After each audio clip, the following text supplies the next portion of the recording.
Entonces, ¿cómo decido? Por eso. Y porque me gustaba, cuando estaba en el 5º año de secundaria, un joven de 20 años de edad que estudiaba en el colegio industrial, lo mató a su madre, acá. Y bueno, iba yo a escuchar la defensa que le hacían. Y me gustaba porque vino un abogado de Lima. Así es que fui yo con la intención, ya tenía la intención anticipada de estudiar abogacía. ¿Y cuál es Pero cuando llego a la universidad, me encuentro de que se podía, en ese tiempo, se podía hacer 2 o 3 carreras o las que uno pueda. Entonces me matriculé también en educación. Para complacer a la mamá. Para complacer a mi mamá. De tal manera que yo ingreso a la universidad en 1955. Y el 60, a los 5 años, me recibo como profesor en filosofía y ciencias sociales. Pero me faltaba 2 años, porque han de ser 7 años el derecho. Y me quedé. Pero ¿por qué llego ahí? Porque como futbolista jugaba por el Club Santa Rosa desde chiquito. A pesar de que yo me consideraba fundador del Club León de Huánuco. Porque el año que yo llego al colegio, al 4º año de primaria, que fue en 1946, hubo un cambio total de la reorganización total del colegio. Vino un grupo de los 5 R's, le llamábamos. Director Luis Marroquín, director de estudios Eloy Arriola, secretario Germán Elorriaga, regente Herrera y Ugarte. Esos 5 R's que le llamábamos. Pero fueron los que, a pesar de los resentimientos que se ha generado cuando yo he dicho que fue la época de oro, fue realmente la época de oro de la enseñanza y de la conducta de los estudiantes, porque teníamos un regente que había sido sargento segundo, jefe de grupo en el conflicto con el Ecuador, don Justo Herrera, que era muy estricto, y también don Lucho Marroquín, que era un docente bastante culto, igual que Arriola. Y Arriola nos llamaba la atención porque era un buen futbolista. Él es iqueño. Iqueño, ¿no? Pero regresemos a lo de la vida universitaria. Vamos a pasar de ahí nomás. ¿Por qué voy a la...? Entonces yo jugaba por el Santa Rosa, y ese año, que todavía pues no era mayor de edad, me promocionan a primera división. Pero me promocionan para definir el título. Habían empatado en puntaje. Pero nosotros teníamos a los 2 backs, antes se jugaba en otra forma, no como ahora. No, se jugaba lo que se llamaba el sistema piramidal. Los 2 backs, los 2 defensos, eran de la selección. Entonces yo no podía entrar ahí, porque ya ellos eran mayores. Pero resulta que en el penúltimo partido, a Robles le malogran la rodilla. Y a mí me hacen jugar ese partido, y faltando 3 minutos o 4 para que termine, me fracturo la pierna. Eso fue el 26 de noviembre, cumpleaños del presidente Manuel Odría. Y ya no puedo ingresar a San Marcos. ¿Por qué? Porque en San Marcos se daba exámenes en enero.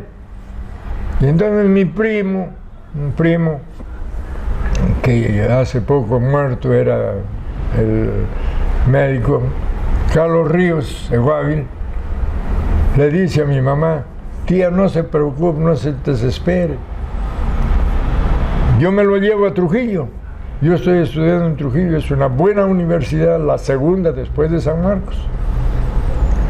Todo el norte, todo el oriente y todo el centro a Trujillo. Bueno, probé, fui y ingresé. Entonces ya, como solamente me había fracturado la tibia, pronto me mejoré y comencé a jugar de nuevo ya. Me hicieron dirigente universitario. Ahí nomás ya comenzamos a... Las universidades tenían una vocación, los políticos, de coger estudiantes. Y entonces yo comencé, no en el Partido Comunista, que yo nunca pertenecía al Partido Comunista. Yo comencé en el Partido Socialista del doctor Luciano Castillo Colonna y el doctor Luis Bustamante, no Luis Bustamante y Rivero, sino Luis Bustamante García, que fue el vicepresidente. Las dos grandes figuras, tres con el huanuqueño del socialismo, que dieron la Constitución de 1932. El huanuqueño al que se refiere es Saturnino Vara Cadillo. Saturnino Vara Cadillo, efectivamente. Bueno, entonces ya me gustó, fui delegado del primer año y en segundo año ya fui delegado al Consejo Universitario y en tercer año ya me hicieron presidente del Centro Federal de Educación. Pero allí me conozco con Genaro Ledesma Izquiete, que él era cajamarquino. Me llevaba unos 4 años en educación y en edad. Y nos hacemos amigos y me dice: ven, y me comienza a hablar más profundamente del marxismo. Y les digo a ustedes que me gustó más Marx y Lenin que todos los demás, por su capacidad intelectual. Los demás eran unos matones, comenzando por el gran jefe de nuestro enemigo número uno. Va a herir susceptibilidades, doctor. Bueno, entonces, no, es Mao Zedong. Mao Zedong no tiene más que un solo trabajo intelectual bueno, nada más. Bueno, entonces ya él comenzó y formamos, el APRA era fuertísimo en Trujillo, entonces formamos un grupo del Frente Único, el FUR, Frente Único Revolucionario Estudiantil, el FUR, y nos juntamos pues comunistas, socialistas, los trotskistas y todos los demasistas. Además de la Democracia Cristiana, Acción Popular, que se había fundado hacía poco tiempo, y con ellos hicimos un bloque fuerte y ganamos las elecciones nacionales. Resulta de que Luis de la Puente Uceda, el guerrillero que lo mataron en los escarpados territorios del Cusco, en Mesa Pelada, era el líder de la juventud aprista, un buen dirigente, un buen estudiante, un buen orador y valiente, pero nos agarrábamos. Y en realidad habían bastantes ya, diría, veteranos, estudiantes universitarios que estaban 3, 4, 5 años. Ya Lucho de la Puente estuvo en la universidad 14 años, con Gonzalo Fernández Gasco. Entonces, vino 1956, que ganó Prado las elecciones. Y con Prado, el APRA entró en lo que le llamaron el Frente Democrático, ¿cómo le llamaron? Pradista. Ah, El Frente Democrático Pradista. pero Peruano. no, una vez que se juntaron con el APRA no fue, sino, bueno, le puso un nombre copiando de lo que habían hecho Estados Unidos con Una coalición ahí. una coalición. Convivencia, la convivencia. La convivencia. Entonces se llamaba Frente Democrático, no, Partido Democrático de Convivencia Democrática. Y Lucho de la Puente, nosotros ya después le tratábamos así, volvió allá de la Torre del exilio. Y le esperaron pues en Trujillo, plaza llena. Y en el APRA, cuando hablaba allá de la Torre, solamente podía hablar un representante de la juventud y el secretario general. Y quizás una representante de la mujer. Pero ahí tomaron la decisión de que cuando haya de la Torre hable solamente el secretario general y el secretario de Juventudes, tanto de la universidad como de fuera. Para eso ya habían hecho la convivencia. Prado con ahí a la Torre. Entonces Lucho de la Puente habló pues como representante de la juventud. Y me acuerdo como si hubiera sido ayer, porque entonces en esa época ya yo había ingresado como periodista a ser jefe de redacción del diario La Nación de Trujillo, que era uno de los diarios importantes del norte del Perú. Y eso también fue una cuestión anecdótica. Doctor Espinosa, y al terminar su vida universitaria en Trujillo. No, pero fue interesante esto lo que quería contar. Ah, claro, sí, cuéntenos, por favor. Lucho de la Puente comenzó su discurso diciéndole: compañero jefe, aquí está tu pueblo, este pueblo que ha tenido que votar con el dolor de su corazón por ese miserable que se encuentra en el Palacio de Gobierno. Adiós convivencia. Y sacó un libro debajo de su sobaco y dijo, enseñando a toda la multitud: este libro es el antiimperialismo y el APRA. Este libro ha sido el libro de nuestra cabecera. Con esto hemos aprendido el aprismo.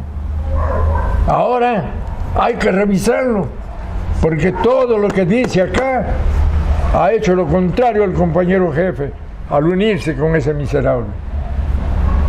Valiente posición. Termina valiente posición. La juventud lo aplaudió, pero la masa, el campesino, todo lo que tenía el APRA, guardó tranquilidad y ni lo aplaudió ni lo silbó. A los pocos días sale la noticia que de la Puente a Gonzalo Fernández Gasco y a 2 o 3 más lo han suspendido y sometido a disciplina. Entonces seguramente, esto ya es una inferencia que hago, una inferencia. Seguramente que él continuó con su radicalismo dentro del seno del APRA. Lo expulsaron. Entonces, cuando lo expulsaron, él formó el APRA Rebelde. Y se peleaban cada vez que se encontraban pues con el grupo del APRA oficial.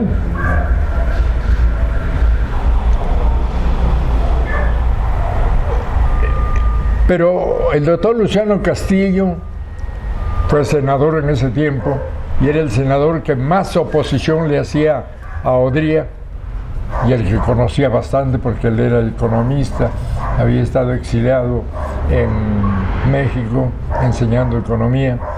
Bueno, le invitamos para que hable en ese tiempo sobre el problema de la Brea y Pariñas. Y fue pues a Trujillo, porque él es piurano. Y fuimos al almuerzo después de la conferencia que fue en la mañana. Y lo invitamos también a De la Puente porque ya estaba en la posición de rebelde. Y él también ya se inclinó. Y comenzamos a ganar las elecciones en San Marcos, en el Trujillo, y siempre habían perdido en el Cusco y a medias en Arequipa. Y en la Católica estaba con la izquierda. Entonces barríamos las elecciones. Eso es lo que yo, por ejemplo, me acuerdo. Y lo de Lucho Lapuente. ¿Y por qué me acuerdo más lo de Lapuente? Porque de Lapuente se encontraron el grupo en momentos en que salían del periódico. El día domingo llegué a Valle de la Torre, de nuevo ya, a Trujillo. Y el día sábado va De la Puente con Gonzalo Fernández Gasco y 4 o 5 más que lo seguían al periódico. Y me dicen, oye Cholo, ¿sabes? Estamos trayéndote para que me publiques este comunicado de protesta por la llegada de Valle de la Torre. Imagínate que a su pueblo pues, no protestaban por su llegada. Y conversando nos dio las 12 y media y me dice, ya nos vamos a almorzar, te invito. Vamos a almorzar a Buenos Aires. Le digo, no hermano, porque ahí en el taller hay 3 que son apristas. No lo van a poner, o lo van a poner en un lugar que con deporte a lo mejor lo ponen, y me quedo más bien para hacer que te salgan. Y me quedé. Y cuando ellos se iban, en la esquina se encuentran con que estaban haciendo la propaganda de la llegada de Valle de la Torre por el domingo. Y se comienzan a insultar. ¡Ahí van búfalos! ¡Ahí van búfalos! Gritó Gonzalo Fernández Gasco. Entonces dieron la vuelta y para entrar nuevamente a la Plaza de Armas por la otra cuadra, junto a la catedral. ¿No se conoce Trujillo? Sí, claro que sí. Bueno, y ahí junto a la catedral que está frente al hotel de turistas. Y allí se vuelven a encontrar. Entonces se bajan 2 que eran del cuerpo de seguridad de Valle de la Torre. Era Pancho que era bueno, y otro negro, Juárez, que era 114 kilos pesaba él, y el otro también era un hombrón. Se baja, uno lo va a agredir a Gonzalo Fernández Gasco y el otro a De la Puente. Entonces De la Puente sacó el revólver y se subió, así fue, que se subió 2 gradas y lo mató. Lo mató al jefe de seguridad de Valle de la Torre. Lo metieron preso, estuve en la cárcel, y cuando vino el proceso judicial, allí vino también una reconstrucción de los hechos. Y en la reconstrucción, como periodista, yo fui. Pero los demás, que no eran universitarios, también estuvieron ahí. Se hicieron de noche. Bueno, resulta de que el juez no tenía un alto, yo era el más altito de todos. Me dice, oiga usted, me dice, ayúdenos en esto. ¿De qué se trata? Le digo, haga usted de muerto. Y hago de muerto. Entonces, ahí tengo una fotografía. Vaya anécdota.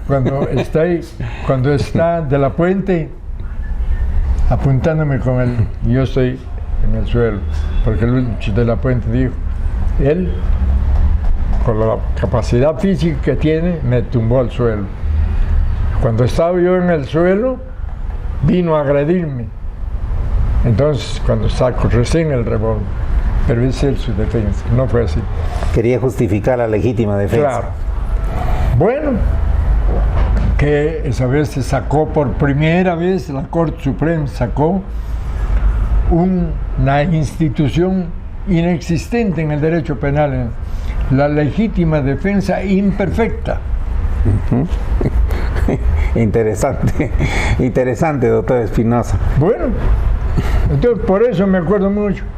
Pero cuando fuimos, es que antes, en el almuerzo con el doctor Luciano Castillo, Lucho de la Puente también fue, y Gonzalo Fernández Gasco y los demás que le seguían. Y entonces el doctor Castillo, ya con su experiencia que tenía él, les dice, ustedes están cometiendo un error. Le han puesto a su movimiento un nombre que es más de lo mismo. Ustedes dicen APRA rebelde, pero son apristas, solo que son rebeldes. Pónganle otro nombre. Entonces ahí es cuando le cambian de nombre.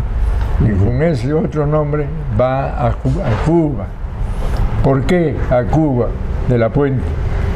Porque en la época de Odría, a de la Puente, cuando era todavía chiquillo, de 17, 18 años, lo exilaron también, junto con los demás apristas. Y llegaron estos a México.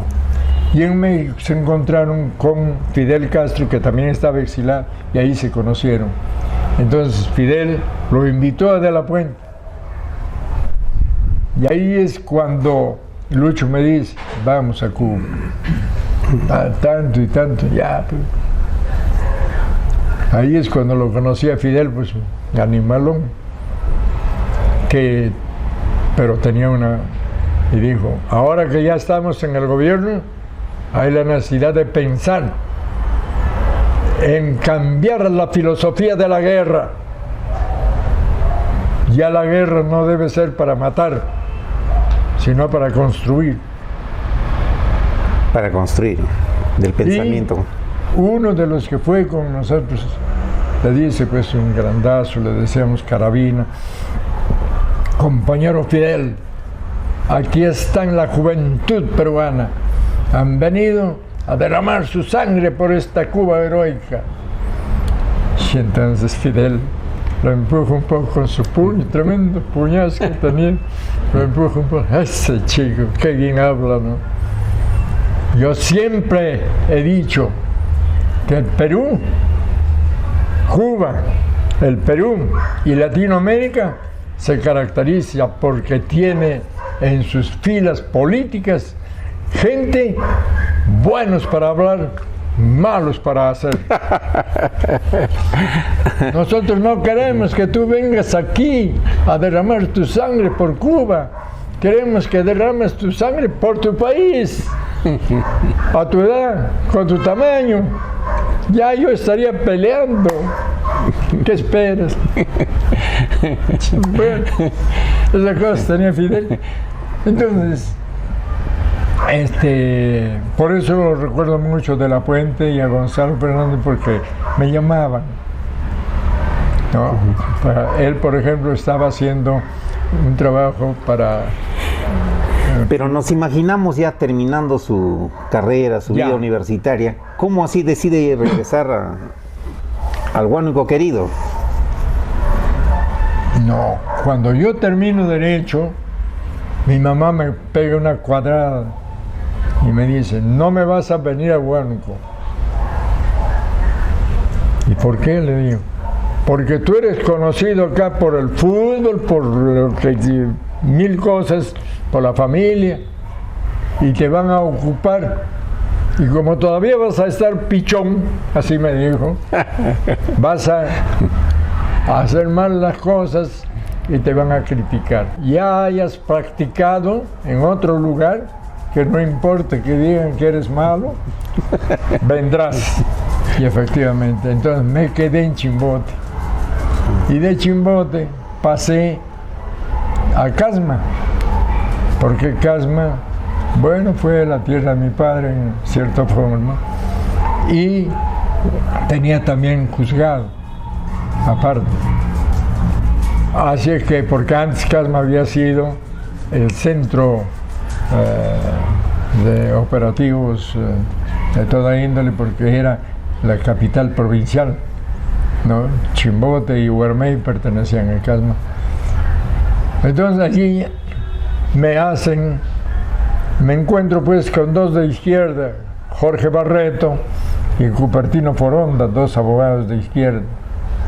Y me dicen, justo necesitamos un auxiliar en el sindicato de trabajadores de la pesca. Y me mete con los pescadores. Y entonces soy abogado ahí y comienzo a aprender mucho más el derecho laboral y el derecho penal, que es lo que se hacía en Chimbote, fundamentalmente. Y que en alguna medida ha marcado su trayectoria en el derecho, porque se ha especializado en la enseñanza del derecho laboral y también del derecho penal, claro, ¿verdad? El derecho civil lo he tomado para dar exámenes y para, bueno, algunas discusiones, ¿no? Pero yo fundamentalmente me apasionaba el derecho penal. Y cuando estuve en el cuarto año, ya a fines de año, el doctor Montenegro Vaca, un gran laboralista de nivel internacional, era profesor de nosotros, trujillano, llegó a ser decano del Colegio de Abogados y como tal organizó el primer Congreso del Derecho del Trabajo y la Seguridad Social del Perú. Por primera vez vinieron 14 profesores del ámbito internacional. Mario de Beali, vino Cesarino Jr., y así. Entonces, el organizador, que era priista, me llamó y me dijo, no importa que seamos, acá no vamos a discutir políticas del APRA o del marxismo. Quiero que me ayudes en esto. Ya, profesor, encantado. Y ahí pues me sacaron el grupo, ya que andaba un poco distanciado de la izquierda.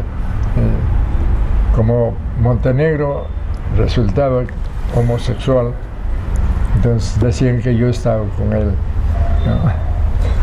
Bueno, entonces allí comenzó mis primeros contactos con el derecho del trabajo, porque en ese tiempo no teníamos ley de trabajo, no teníamos ley procesal de trabajo, no teníamos más que nada en realidad orgánico jurídicamente. Estaba recién en construcción el derecho laboral en el Perú. Recién. Y entonces, ¿cómo se resolvían los alumnos? Con las resoluciones ministeriales, con las resoluciones directorales. Y cuando llego acá, Bueno, ya cuando estoy 5 años allá, ahí en Casma me hago un poco conocido también en el fútbol, porque fundo un club y resultamos campeones después. Entonces, de pobres, un club en un barrio de pobres, donde poca gente podía entrar ahí, todos eran pues, trabajaban en la pesca y por lo tanto de mal vivir, ¿no? Pero yo no sé cómo, el caso es que todo el mundo me alababa y me levantaba. Vino la campaña electoral y me acuerdo mucho que fuimos a Guarmey, y Guarmey también era priista, pero en ese tiempo estaba un poco fuerte Belaúnde, así que apenas comencé a hablar, levantaron, porque en la plaza principal, allí tenía su local también Acción Popular, levantaron el parlante para no escucharse lo que hablaba. Y el grupo que tenía yo ahí de pescadores, fundamentalmente, se metió a esto y destrozó todas las cosas de Acción Popular. Y bajaron eso y lo rompieron todos. Y salió pues uno a matonear. Y había una bicicleta, le sacaron la cadena y le metieron un par de cadenas que le partieron toda la cara. Es decir, ya todos entonces me comenzaron a tener cierta animadversión, diríamos. Y gané las elecciones. ¿Y cómo llega a Huánuco? ¿Cómo regresa a Huánuco? Ahí está la cosa. Gané las elecciones en Casma. Yo fui alcalde en Casma, pero antes fui... Y este es un dato poco conocido en su biografía personal. Claro, pero antes fui yo síndico de gastos. Lo que equivale a un regidor. Algo más. Habían 2 síndicos, de gastos y el de rentas. El de rentas, el que coge todas las recaudaciones. Y el de gastos, el que gasta la plata. Entonces yo era el que gastaba la plata. Por eso que hice las tribunas del estadio, 400,000 soles en ese tiempo, que hasta ahora está. Hice todo lo que es el balneario de Tortugas, uno de los mejores balnearios del norte de peruano. Bueno, y otras cosas más.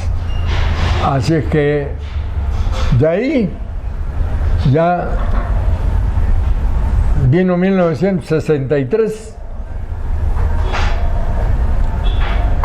y resulta de que le digo, ya me dice mi mamá, ahora ya puedes venir. Ya había aprendido algo de derecho. Claro. Y entonces me preparó eso.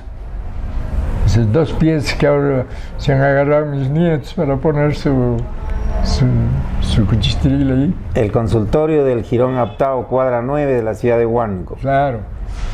968. 968. Bueno, entonces ya pues acá me quedé y comencé a hacer política. El primer año se vinieron siguiéndome mis jugadores, los incorporé al Santa Rosa, de ahí ya se fueron. Y lo demás ya es conocido acá. Fui en 1980, pues, ¿no? Candidato también acá, y me ganó Humberto Poncerrato, me ganó por 120 votos, creo. Elecciones al Congreso. Elecciones para el Congreso. Después las que gané limpiamente y por una cantidad bárbara, fue antes de entrar como presidente regional, hubo también unas elecciones. Y Antes de hablar de ese tema, yo quisiera preguntarle, ¿cuál es el recuerdo, ¿no?, del sistema de justicia en Huánuco cuando usted llega? El papel de los jueces, de los fiscales, de los abogados. ¿Cuál es el recuerdo que tiene usted de estos personajes? En primer lugar, apenas entrado, yo con la vocación esa del fútbol, dije, vamos a jugar partiditos de fútbol, los abogados libres contra los magistrados. Y entonces me acuerdo mucho, Parra Morzán, que era vocal, se opuso y pidió que se me sancione por haber hecho esa petición. Porque ¿cómo podía ser que una cochinada de que es el fútbol vaya a estar involucrado nosotros, que somos la élite acá de la intelectualidad? Y entonces me puse, ¿en qué se ocupa? ¿De dónde saca la plata? Y comencé a buscar toda la inmundicia que había, que después la confirmé, ¿no?, por medio de los mismos pichigateros. Bueno, entonces mi primer golpe fue cuando dije un día, me tocó un caso muy interesante. Un chofer de Pucallpa, en ese tiempo estábamos teniendo nosotros el juzgado también de Pucallpa. Un chofer de Pucallpa se vio pues traicionado por su, no sé si era su conviviente o su esposa, y le sacaba la vuelta. Y le dijeron sus amigos. Entonces él se despidió, como siempre, él viajaba de Pucallpa a Lima y dejó el carro a 20 kilómetros y regresó. Antes las casas en Pucallpa también se dividían solamente por unos cercos. Así que se metió a la huerta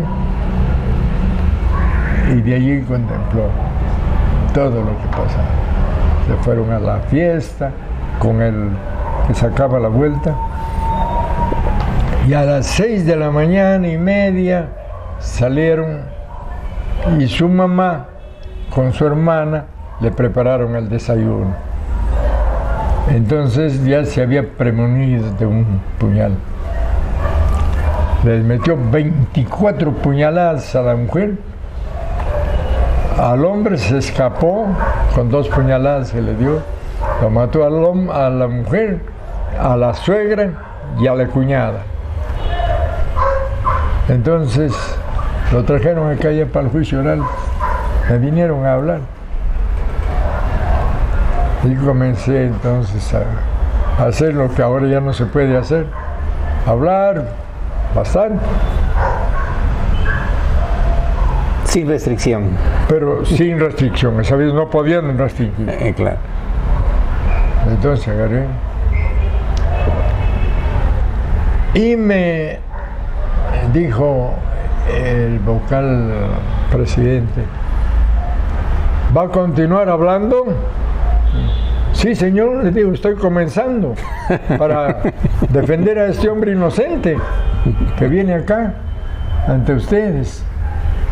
Y lo que quiero es, señores magistrados, le dije, que dejemos de contemplar que se administra justicia al compás del sonido metálico de las monedas.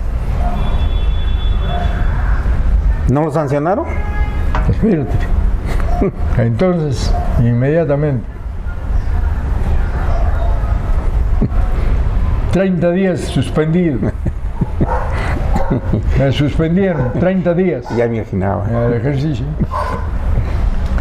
A los 30 días cumplidos, ya me comencé a hacer amigo con algunos vocales, como Brahman Arias, que no era vocal él, pero era como los vocales, porque todos les ayudaba. Y le digo, Pero me dice, pues, revisa tu ley orgánica del abogado. Al abogado no se le puede suspender sino en dos formas. Uno, mediante una acción penal. Y dos, mediante tu colegio de abogados. La única forma. Ellos no tienen facultades para eso. Vengo acá, escrito: señor presidente, solicito que se me dé la copia de la resolución por la cual se me ha suspendido indebidamente 30 días. Lo requiero para formularles la correspondiente denuncia penal. La correspondiente denuncia. Así los he tenido como 2 meses. No me daban.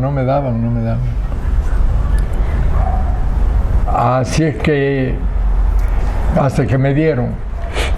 Pero había un vocal muy bueno, el tío de Alan García, Jorge García Donceros.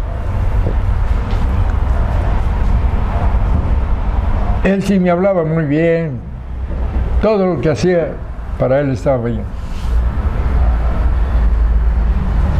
Y vino a hablar. Están enfermos esa gente. Porque le metes esta acción, evidentemente que lo van a sancionar y los van a despedir.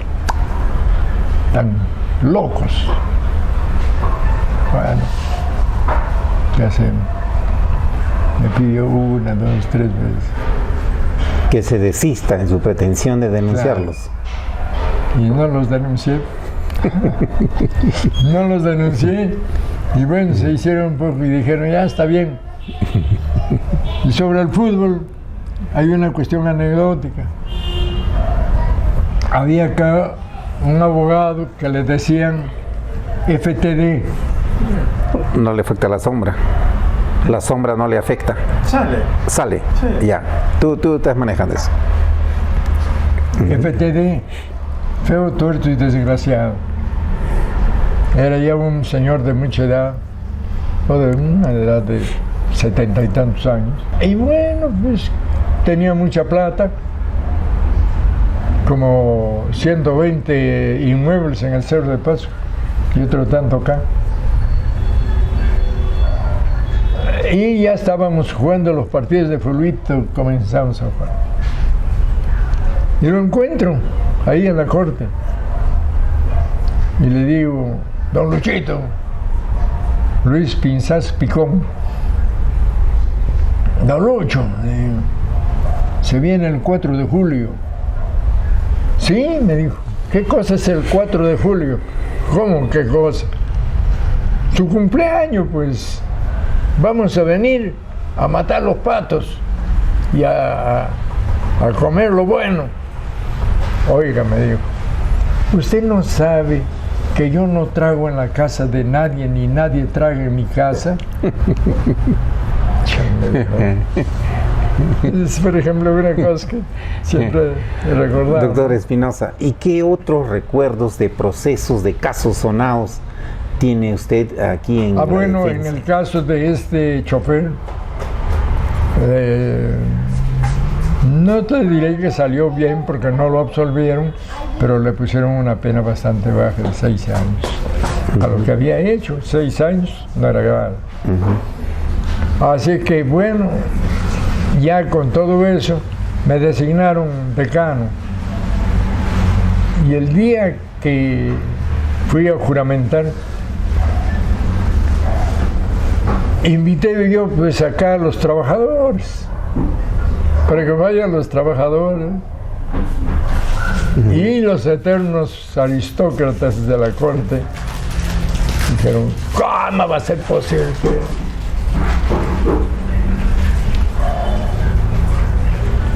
Ahora, en los análisis, sí. Fueron los trabajadores, algunos vocales no fueron, algunos otros sí. Y vieron 2 que estaban ahí y comencé pues yo a atacar la corrupción. Y dije que vamos a tener que luchar contra la corrupción, porque la corrupción se ha institucionalizado también en el Poder Judicial. Yo tengo las pruebas evidentes de eso. Doctor Espinosa, usted ha sido decano, ¿no?, del Ilustre Colegio de Abogados de Huánuco. Por 6 veces. Por 6 veces. Y creo que este es un hecho histórico dentro del foro huánuqueño. Coméntenos. Efectivamente, pero cuando yo llegué acá, habían solamente en todo el distrito judicial expeditos 22 abogados. Y acá en Huánuco habían 12. Los demás estaban en la Unión, Tingo María y Ambo, que no tenía. Entonces, Huánuco era el centro de todo. No. Y para ir antes de mí, ningún decano nunca salió a un evento nacional para los congresos que se llevan a cabo cada 2 años. Ninguno. Yo fui al primero en que, sin ser decano, era secretario recién, me habían elegido secretario cuando recién comenzaba acá. Lucho Rivera, el poeta, él era el decano. Dijeron, ¿sabe? En Trujillo tienen que ser, el Congreso y hay que ir a Trujillo. No, dijeron, vamos a estar yendo. Yo puedo ir, les dije. Sí. Y fui como decano. Como decano, ¿no? En la historia del Colegio de Abogados de Huánuco, que antes se denominaba Ilustre Colegio de Abogados de Huánuco, Pasco y Ucayali, sucede un hecho único, y es que el doctor Jorge Espinosa Eguavil es uno de los pocos hombres que ha ejercido por sucesivas oportunidades la gestión del Colegio de Abogados de Huánuco. Doctor Espinosa, ¿cómo así usted decide incursionar en la vida institucional? ¿Cómo se hace decano y cómo así sucesivamente lo elige, ¿no?, decano de la orden? Cuando llego acá, a los pocos meses, antes hacían las elecciones sentados en una mesa, en la mesa del colegio. Se sentaban ahí 10 o 12 abogados y nombraban por turno, cada año a uno, una vez a Antuco López Cornejo, otra vez a Lucho Rivera, otra vez a Panchito La Rosa, otra vez así. Entonces, hay un congreso de abogados en Trujillo y debía de ir un representante, pues, porque no quería ir el decano. Entonces dije, yo puedo ir.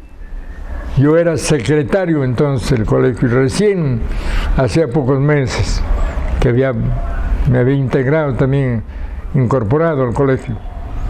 Y fui a Trujillo y traje buenas resoluciones de felicitación, en fin. Entonces ya la fueron tomando. Pero comenzó a aumentar el número de abogados, porque ya cuando salimos, ya hablé allá y bueno, ya se supo que en Huánuco también había colegio de abogados. Esto trajo como consecuencia que yo comencé a ajustar un poco, diríamos, las clavijas para poder combatir la corrupción. Porque en ese tiempo, en Huánuco y fundamentalmente en Tingo María, era un asco el trajinar del negociado que había en el Poder Judicial. Imagínese usted, llega un abogado que me tenía cierta consideración y me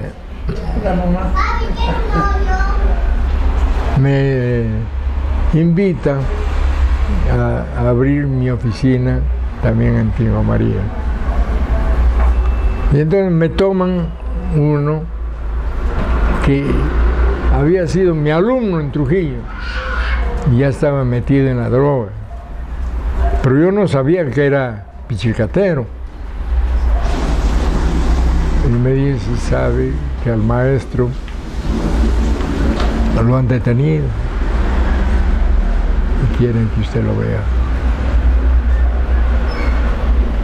Ah, le digo, muy bien. ¿Con cuánto de plata le han detenido? Con 70 soles. ¿Dónde lo han detenido? Estaban tomando un café y ahí en el café. Muy bien, le dije. ¿Y ya le dieron cuenta al fiscal? No le han dado cuenta todavía a la policía. Y me voy, pues. Me voy donde el comandante. Y le digo, he venido para ver esta situación de mí. Ah, no, me dijo, él tiene ya su abogado. El abogado de él lo va a nombrar, designar él y su familia. O no puedo. No, me dijo, usted sabe que aquí las cosas no es así nomás. Usted no conoce las prácticas que se tienen. Sí conozco, le digo, pero no estoy de acuerdo con esas prácticas. Entonces, tanto y tanto lo han traído. La droga era de 28 kilos, creo. Metieron adentro para pesarla. Y aparecía 18. Entonces dije, vaya el fiscal. Para eso llegó acá un fiscal que había estudiado en Trujillo, que era Lucio Zambrano, fiscal superior. Lo llamé por teléfono a Lucio Zambrano y le digo, oye acá. Me dijo, procede como quieras, pero me avisas todo lo que está pasando. Así que le dije, vayan a llamar al fiscal. No se puede llevar a cabo ninguna pregunta, usted no conteste ninguna pregunta que no esté el fiscal. Nunca habían hecho eso. Vino el fiscal y le dijo, bueno, al rato salió un teniente y le dijo, sabe, señor fiscal, ya hemos conseguido el comprador, así que vamos a darle su plata. No, saltó el fiscal. No, a mí me dan en crudo, porque si no, me capan demasiado. Imagínate, el fiscal. Al grado que se había llegado. Y por eso había otro, un teniente Gómez, me dijo, tanto usted pelea para que no haya, pero ¿quién? Mire, el fiscal, otro día, no sacaban a concurso el juzgado de Tingo María. ¿Para qué? Para tener juzgado suplente, juez suplente. Y el juez suplente era condicionado a que tenía que dar. Y lo pusieron a Manuel Milla, que volvía de Rusia. ¿Es conocido a Manuel Milla? Claro que sí. Que lo mataron Así es. a Puerto Rico. Y Manuel, desde chico, me ha guardado consideraciones. Cuando yo formé acá un grupo antes del gobierno de Prado, que le llamamos el JRUD, Juventud Revolucionaria Unida de Defensa Departamental. Me nombraron presidente, a mí, a Capi Linares, que era dirigente bancario, y así. Entonces, cuando yo estaba hablando, y hacíamos los mítines, pues, nosotros, los jóvenes. Entonces, el papá de Manuel Milla era policía y custodiaba la garita que quedaba en el puente Calicanto para que lo pasen los carros. Entonces iba Manuel Milla llevando la portavienda de comida y después se quedaba ahí sentado escuchando. Entonces ya me conocí y cuando volvió con el título de abogado le pusieron como juez suplente. Y viene un día y me dice, oye hermano, yo atendía el lunes en Tingo María y me venía el martes de mediodía. El jueves, martes, miércoles y jueves en la mañana estaba. Iba para atender el jueves en la tarde y el viernes. Y el viernes entonces me venía después. Me dice, oye hermano, llévamelo este paquete pues a Huánuco. ¿Está haciéndote a Huánuco? Sí, le digo.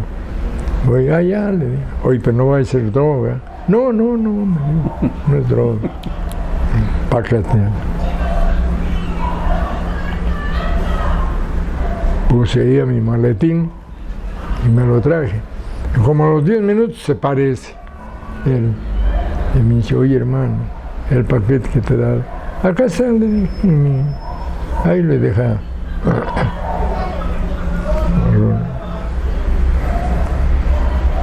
Me dijo. Le digo, oye, ¿por qué si venías tú, por qué no has traído? Me dijo que era plata. 12.000 soles. En ese tiempo, como 12 millones ahora.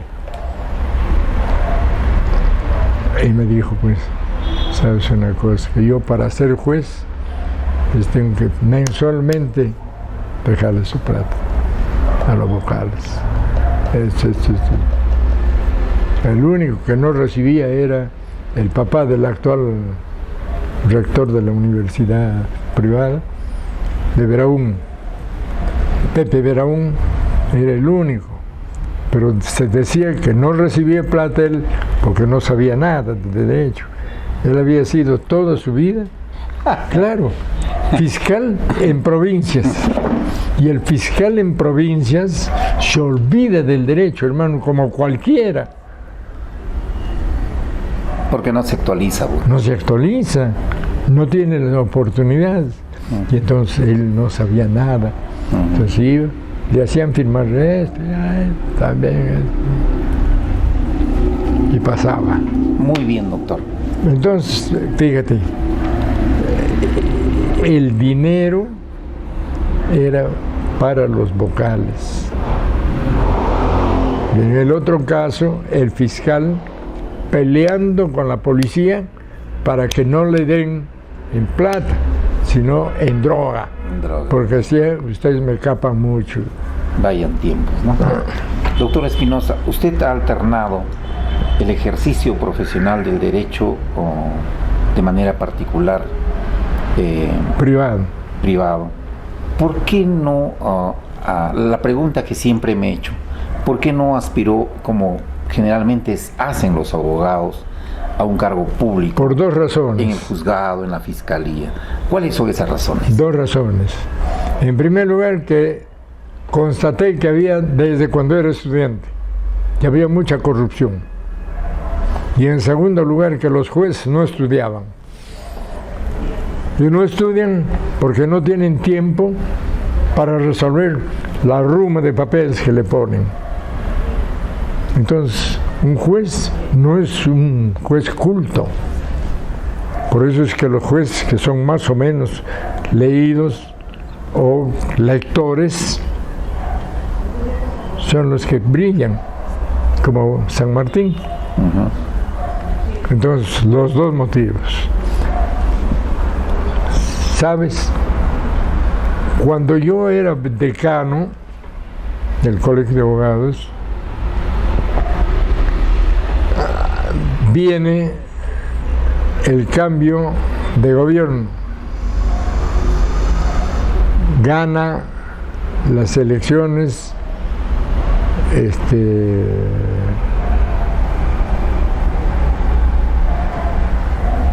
Belaúnde.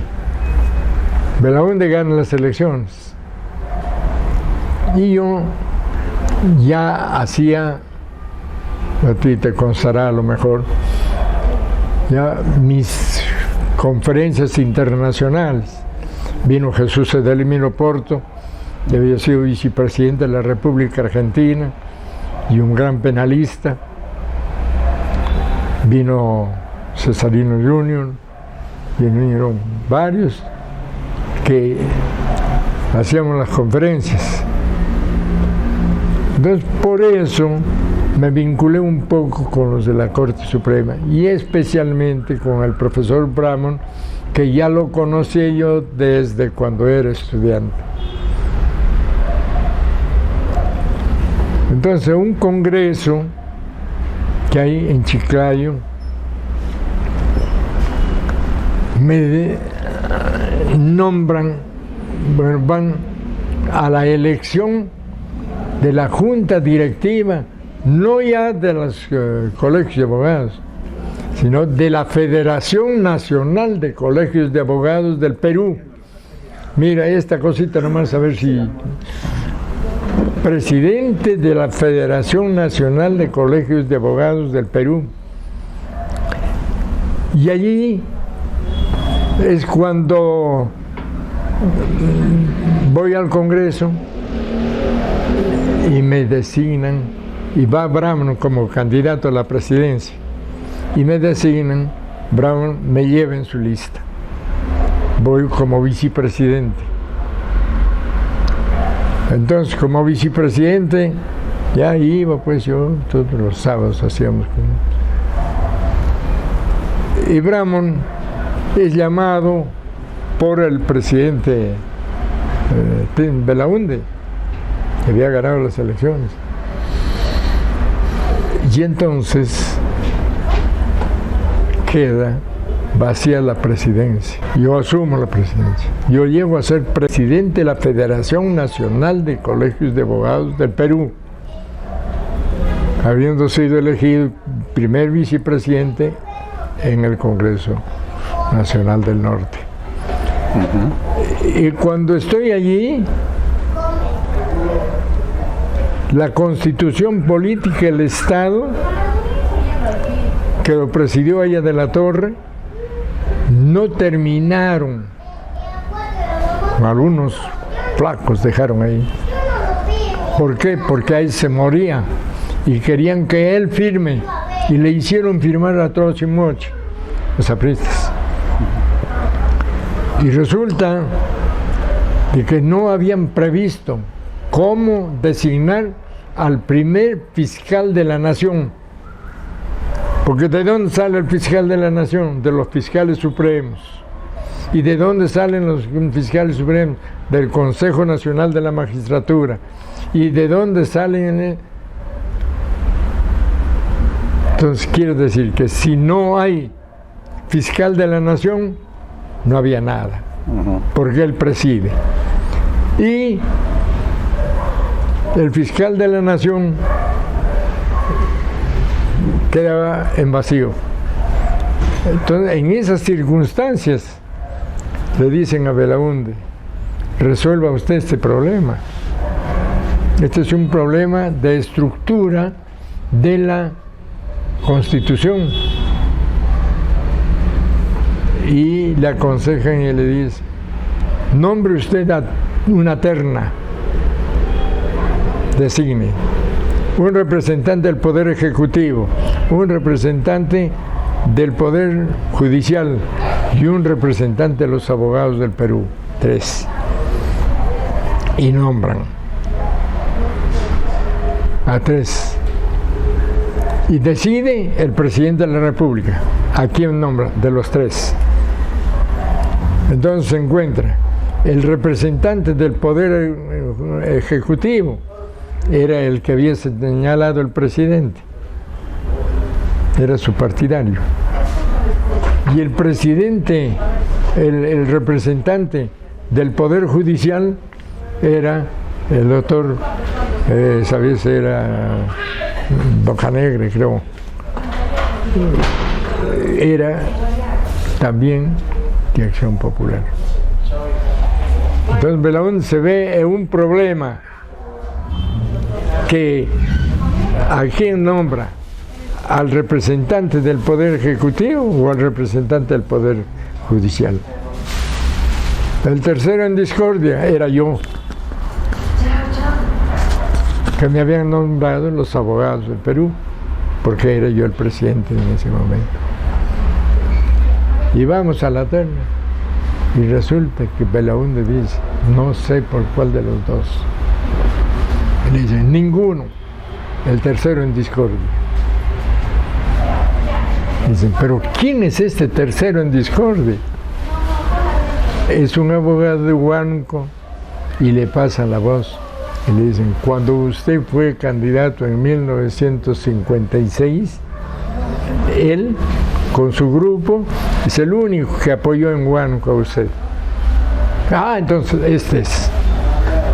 Y toda mi documentación lo hacen y me sacan la resolución de fiscal de la Nación. Felicitaciones, mi señora, ya el teléfono lo colgó. Porque a cada rato llamaban para felicitarme de acá, de allá, de allá. Ya me imagino, doctor. Era pues el primer fiscal de la Nación que nunca había habido antes. ¿Y qué sucede? Ya estaba yo, cuando ya me iba a hacer cargo, la secretaria de la presidencia, meticulosa, volvió a revisar mis documentos. Y se encuentra con que yo tenía 47 años y no 50. Y la Constitución exige que para ser fiscal de la Nación hay que tener 50 años. Me quedé afuera. Vaya anécdota de la vida. Entonces sí. Y si no, estaríamos hablando con el ex fiscal de la Nación. Claro, yo hubiera sido el primer fiscal de la Nación. Doctor Espinosa, ¿y qué más recuerda de la vida institucional del Colegio de Abogados de Huánuco? Sus decanos, sus agremiados. ¿Qué es el recuerdo que tiene usted de ellos? Tengo un recuerdo un poco, ¿qué te diría? Áspero, de un abogado. Planteé yo la necesidad de que el local, porque yo hice el segundo y tercer piso. El primer piso lo hizo Blanco. Gamaliel Blanco. Gamaliel Blanco. Segundo y tercer piso. Entonces, inauguramos eso. Y planteé la necesidad de que el salón, la sala de audiencias del colegio, tuviera un nombre. Y entonces dijeron, bueno, a ver, ¿qué abogados han habido? Fulano. Y yo planteé y dije, no, que sea Luciano Benjamín Cisneros. ¿Quién es? Es que nadie lo conocía. ¿Quién diablo será?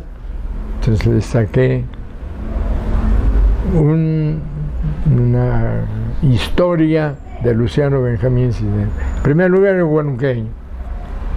En segundo lugar, ha sido calificado por el Colegio de Abogados y por una junta de historiadores como el abogado representativo del siglo XIX. Ha sido abogado de grau, ha sido abogado que ha participado en ese famoso pleito Dreyfus en Francia. Es decir, el que tenía ahí el estudio jurídico, que solamente los que tenían mucha plata podían ir como practicantes. Entre otros, Augusto Durán, él practicó allí. Entonces, pues una luminaria, huánuqueño. de los estos que tienen sus carros, Cisneros, de eso. Y acá, equivocadamente, un profesor de literatura le ha puesto Luciano Benjamín Cisneros. Su padre fue Benjamín. No, él no tuvo apellido paterno, porque su padre fue un cura, el cura que fue también congresista de la República, el cura que fue el primer rector de la universidad, de la Universidad de León Prado. Gregorio Cartagena. Gregorio de Cartagena.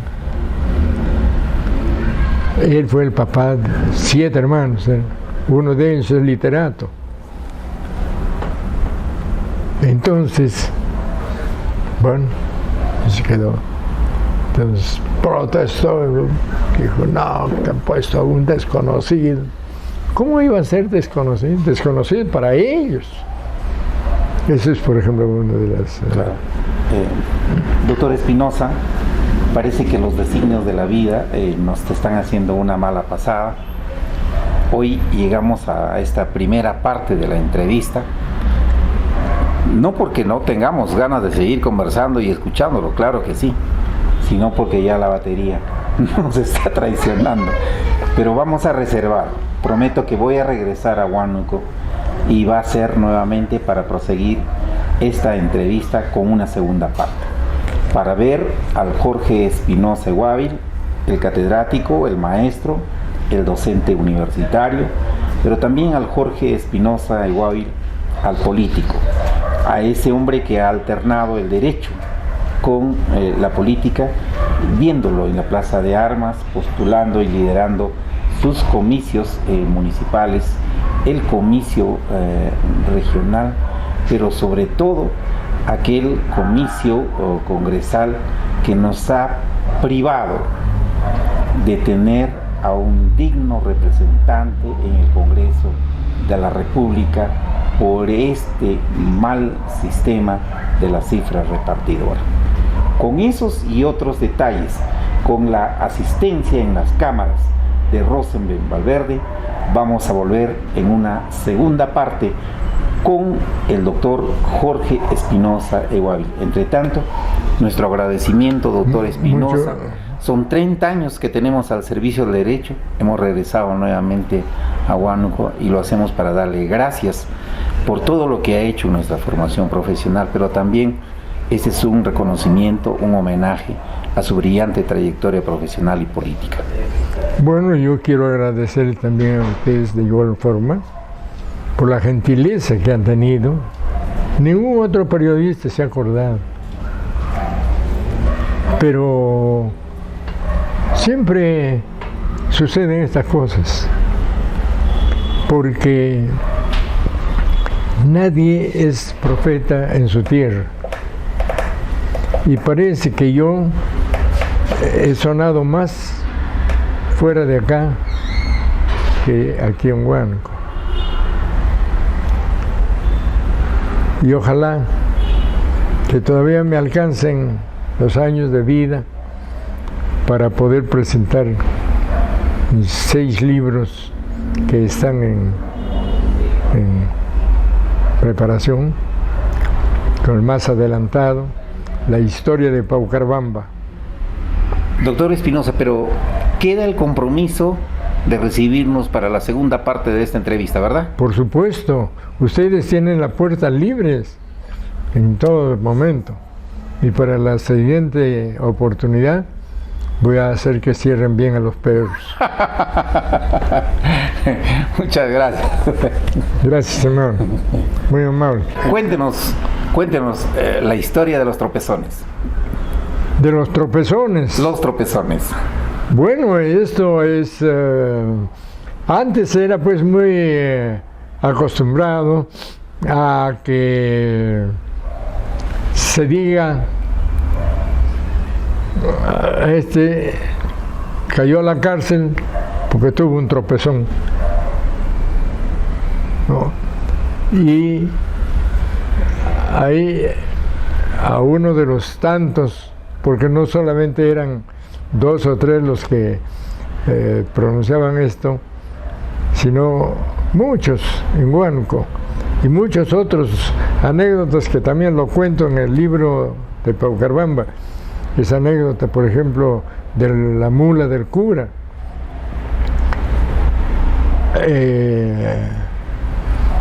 Decían en un pueblo cercano de Huánuco, dijo el sacerdote: ¿por qué es que el señor alcalde no arregla bien las calles de este pueblo? Porque la gente, para cayéndose, se dan de tropezones. ¿Y qué cosa eran los tropezones? Cuando las damas sacaban la vuelta a los esposos, iban a confesarse, y en el confesionario el sacerdote le dice que tiene que confesarse ante Dios y por lo tanto no puede mentir. Entonces el cura le dijo: vas a decir la verdad. Ya, padre, le dice: sabe, padre, en esta semana me he dado 2 tropezones. Va la siguiente semana, también otras personas, y le dicen: padre, yo en esta semana me he dado pues 3 tropezones. 3 tropezones. ¿Y no se ha caído? Me dice. Bueno, no, felizmente no he caído, le dice. Entonces el cura comenzó pues a proclamar la necesidad de que el alcalde arregle las calles, porque todas las personas se daban de tropezones. Y el alcalde echó a reírse y le dijo: señor alcalde, no se ríe usted, porque su esposa en esta semana se da 3 tropezones.